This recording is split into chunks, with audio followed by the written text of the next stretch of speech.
सबसे पहले हम लोग जीतन राम मांझी क्योंकि मुलाकात किए हैं सम्राट चौधरी से और एमएलसी का चुनाव होने वाला है और इस बीच जो एनडीए के अंदर सीटों को लेकर हलचल तेज हो गई है और जीतन राम मांझी मुलाकात के बाद साफ कह रहे हैं कि हमको कम से कम एक एमएलसी सीट मिलनी चाहिए जिससे गठबंधन और मजबूत होगा। दूसरी तरफ सम्राट चौधरी पर अब सहयोगियों को संतुलित रखने की भी जिम्मेदारी है। उसके अलावा चिराग पासवान भी अपने भांजे सीमांत मृणाल को विधान परिषद भेजने की तैयारी में बताए जा रहे हैं। ऐसे में सवाल यही है कि क्या एनडीए में सीट बंटवारा सभी सहयोगियों को संतुष्ट कर पाएगा या इस तरह से दबाव की राजनीति और बढ़ेगी? देखिए, एमएलसी इलेक्शन का बिगुल बज गया है और जी। बिगुल बजते ही मुलाकातों का दौर शुरू हो गया है। कुछ नेता पटना से दिल्ली की यात्रा पे भी निकल गए हैं, लेकिन बिहार में सम्राट चौधरी से मुलाकातों का दौर शुरू हो चुका है। कई नेता मिले हैं, बीजेपी के भी कई नेता मिले हैं, संघ की पृष्ठभूमि वाले कई नेता सम्राट चौधरी से मिले हैं। इसी क्रम में जीताराम मांझी भी मिले हैं और जीताराम मांझी मिले भी हैं और उन्होंने बयान भी दिया है कि उनको एमएलसी का एक सीट चाहिए। दरअसल 10 सीटों पे इलेक्शन होने हैं, जिसमें एक सीट तो स्वयं नीतीश कुमार का ही है। शेष जो 9 सीटों पे होने वाले हैं, उनमें एक उपेंद्र कुशवाहा के बेटा दीपक प्रकाश को जाना है, ऐसा तय माना जा रहा है। तो अब तो मात्र 8 सीटें बच गई हैं। इन्हीं को लेकर के सारा मत्था-पेची का खेल चल रहा है। तो इसमें कितने सीटें बीजेपी को मिलेंगी, जदयू को मिलेंगी या एलजेपी आर को मिलेंगी, इसको लेकर के विचार-विमर्श चल ही रहा था या इस तरह का जो नैरेटिव है मीडिया में आ ही रहा था कि आज सुबह जीताराम मांझी आए और मुख्यमंत्री सम्राट चौधरी से उन्होंने मुलाकात कर ली और मीडिया में के सार्वजनिक तौर पर उन्होंने बयान भी दिया कि गठबंधन को मजबूत रखने के लिए कम से कम उनको एक सीट देनी चाहिए। अब देखिए, ये 8 सीटों का बंटवारा किस तरीके से होता है।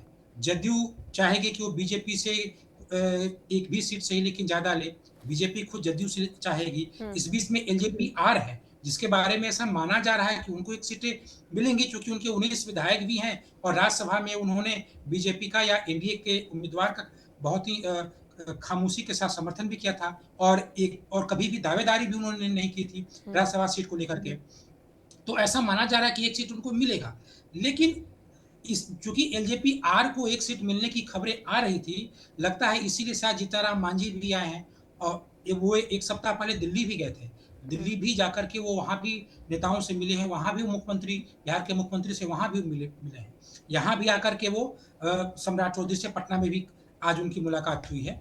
तो वो चिराग पासवान एलजेपी आर के खाते में जो सीटें जानी हैं या जो एक सीट जाने की बात आ रही है, मुझे लगता है इसको लेकर के वो अटेंशन में जीताराम मांझी और वो बता रहे हैं कि इस गठबंधन को मजबूत रखने में या चाहे राज्यसभा का चुनाव हो, इसमें उनका भी योगदान रहा है। उनके पास भी 5 सीटें हैं, तो कम से कम उनको 1 मिलना चाहिए। दरअसल वो अपने छोटे बेटे प्रवीण मांझी के लिए चाहते हैं कि एक सीट एमएलसी का मिल जाए। क्योंकि विधायक का टिकट वो दे नहीं पाए थे। विधायक का जो टिकट है वो बड़े बेटे जो संतोष मांझी हैं उनके नेतृत्व में वो चलता है। तो अब ये है कि वो अपने बेटे को एमएलसी इलेक्शन में एक सीटें दिलवाने का प्रयास कर रहे हैं। लेकिन दरअसल गठबंधन के अंदर जो एलजेपी आर और जीताराम मांझी में एक अघोषित जैसी स्थिति होती है, जिसमें रह के जीताराम मांझी की ओर से ही बयानबाजी आती है।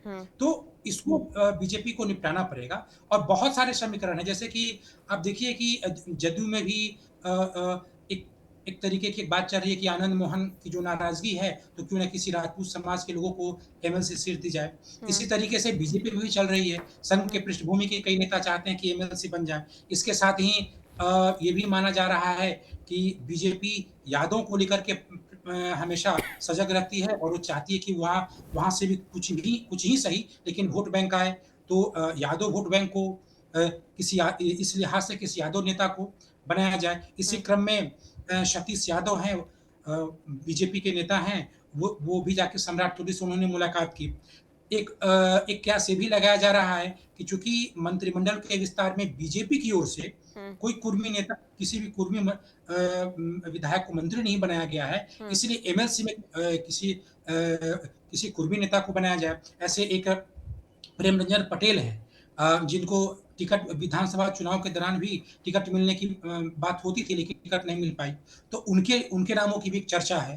तो जो गुत्थम-गुत्थी है वो बीजेपी के भी अंदर है, जदयू के भी अंदर है।